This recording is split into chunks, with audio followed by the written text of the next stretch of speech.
কোরআনে এমন এক ভয়ঙ্কর জাতির কথা বলা হয়েছে যাদের ধ্বংস আজও মানব জাতির কাছে এক গভীর রহস্য। এই জাতির নাম ইয়াজুজ ও মাজুজ। ইয়াজুজ ও মাজুজ ছিল এমন এক জাতি যাদের আতঙ্কে পৃথিবী কেঁপে উঠত। বলা হয় তাদের সংখ্যা এতই বেশি ছিল যে তারা যখন কোনো ভূমিতে প্রবেশ করত তখন সেই মাটেই ধ্বংস হয়ে যেত। তারা নদীর পানি সম্পূর্ণ পান করে ফেলত, পাহাড় গুড়িয়ে দিত এবং সমৃদ্ধ শহরগুলোকে পরিণত করত ধ্বংসস্তূপে। তাদের মধ্যে দয়া, করুণা বা মানবতার কোনো চিহ্ন ছিল না। তাদের একমাত্র লক্ষ্য ছিল ধ্বংস আর ধ্বংস। একসময় এমন পরিস্থিতি সৃষ্টি হয়েছিল যখন নিরীহ মানুষ অসহায় হয়ে আল্লাহর কাছে আর্তনাদ করে বলেছিল, হে আমাদের প্রভু, আমাদের ইয়াজুজ ও মাজুজের হাত থেকে রক্ষা করুন, এই হিংস্র জাতির হাত থেকে আমাদের বাঁচান। তখন আল্লাহ তার করুণায় এক মহান ও ধার্মিক শাসককে পাঠান, হযরত যুলকরনাইন আলাইহি। আল্লাহ তাকে দান করেছিলেন জ্ঞান, শক্তি ও ন্যায় বিচারের ক্ষমতা। একদিন তিনি দুটি বিশাল পাহাড়ের মাঝখানে পৌঁছান। সেখানকার লোকেরা কান্না ভেজা কণ্ঠে তাকে বলল,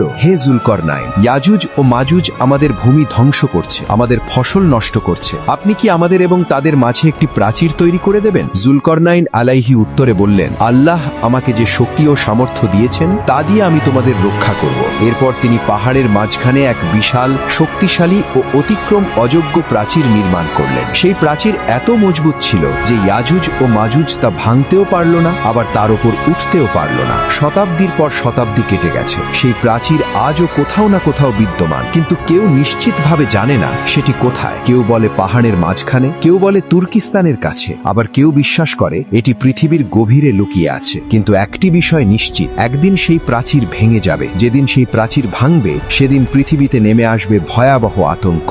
আপনারা যদি গল্পের পার্ট 2 চান তাহলে কমেন্টে জানান।